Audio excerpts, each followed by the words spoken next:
So I was just putting my ducks to bed for the night and, doing kind of wrap up chores and all the usual stuff I do. And I noticed these two ducks here hanging out. They're two wild ducks.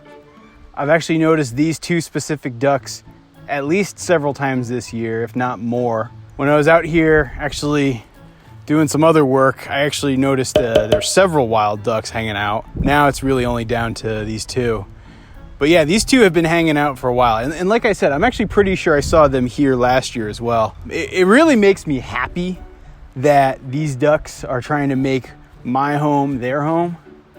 The idea that I'm potentially intermingling my ducks with wild ducks is kind of cool. As some of you guys might know, my agricultural hero, Eduardo Sousa, his geese that he raises out in Spain, they actually cross with the wild geese. And so the idea that I'm setting up my farm here in a way that it's attractive to both the wild ducks as well as my farm ducks, that's awesome.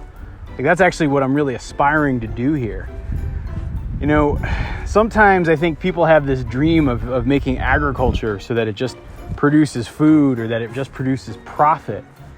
And that's not exactly what I'm all about. I talk a lot about this, where I want to have a farm that's sustainable from an economic perspective, that's sustainable from like an emotional perspective, and it's not burning me out.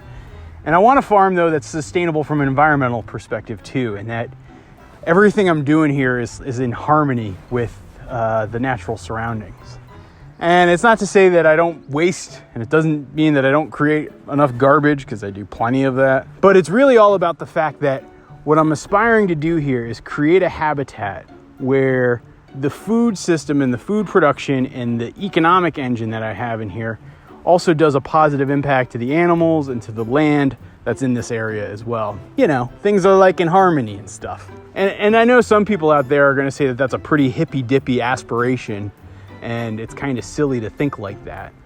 But to me, just the proof of having these wild ducks hanging out here in my man-made pond that I dug last year with a friend, that's so flipping gratifying. Was having a moment here as I was doing my nighttime chores, wrapping up, and I saw this little display, and it made me kind of happy and felt like a little bit of a milestone. So I figured I'd share it with you guys, the YouTube audience, and show you what's going on here. If you guys aren't familiar with our farm, we do ducks and geese for meat and eggs here. We also have a large permaculture orchard, which is an interplanting of chestnuts, apple, black locust, mulberry, butternut. We even got a couple walnut trees scattered in there. I'm doing a few more things. Elderberry, I got a lot of elderberry.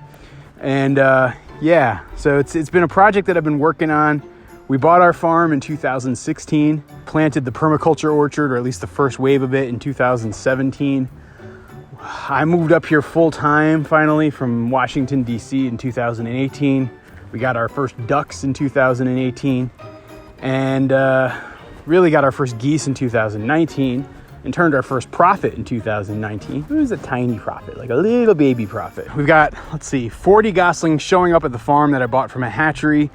I've got 24 eggs in the brooder right now. I also have some work going on right now where I've got some geese trying to hatch out naturally too. So really, all told, I'm hoping to have, maybe 60-ish, if I'm really lucky, maybe 60 or so goslings on the farm this year. Raise most of those birds up for meat. I also plan to hatch, maybe 100, 120 ducklings. Raise a lot of those up for meat, have another share of those just for eggs and for future stock. I got my Livestock Guardian Dog, Toby. Hey, Toby, come here. Come say hi to everybody. Toby, come. This is Toby, the trainee Livestock Guardian Dog that we have on our farm. So Toby is actually learning to be a guard dog. He's not fully a guard dog just yet. He is a Maremma is the breed that he is. He lives actually out in that shed full time. He's in this little paddock here right now. I don't give him completely unsupervised access to the ducks and geese, but it's starting to get to be a point where it's mostly unsupervised, and he's doing really well with them. We have Toby here because we have predator problems, and so we're often contending with that sort of stuff on the regular. And so in the name of having some security, We got Toby. I also have this big grand plan to actually fence in most of this pasture. I'll maybe give you an aerial shot so you can get a sense of how far and how extensive I'm talking about with the fencing. It's going to be a 5-foot high welded wire fence.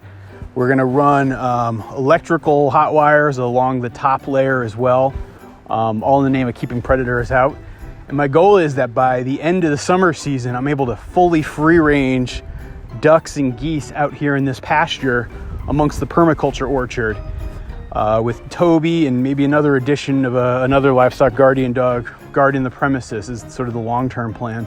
We are a small-scale farm, and we are starting tiny and slowly. The farm really consists of myself and my wife. We got a couple of friends here and there that we hire to help out with some things, but it's really just the two of us. We live in this big old farmhouse, just the two of us. We've been working on fixing that up as well. I still work a day job. I work remotely, which is kind of nice right now. So I'm here on the farm full time, but I can't just dedicate all my time to working on the farm. So it's a little bit of a trade-off there. And for those of you guys who are wondering, I'm not the type of guy who's like a 10th generation farmer or even a 2nd generation farmer.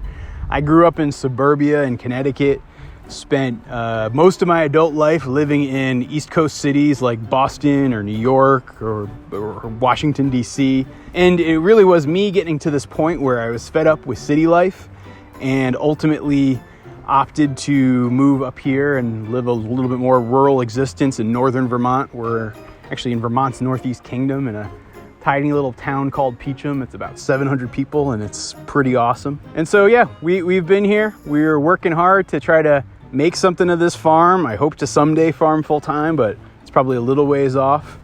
I'm learning the skills that I need, and I'm getting the practice that I need and screwing up what I need to screw up, but doing it on a small scale so that when it comes time to get bigger and really grow the farming enterprise, I've got the skills that I need to go at that scale. And I guess I also do make regular YouTube videos. I'm just the type of person who loves telling a good story, and I find that the YouTube videos about the farm are a great way to tell the stories of the farm, tell my own personal point of view, and really also try to market the stuff that we're doing here at the farm and show people what we're doing.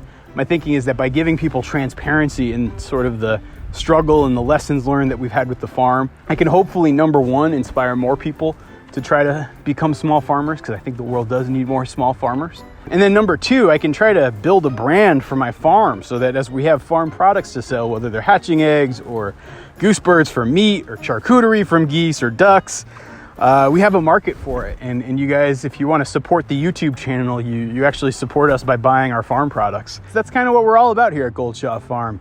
And it's funny, I've been talking here right about 10 minutes or so, and if I look out there, those ducks, they're still hanging out, which is a good sign. That means that they're getting more and more used to me.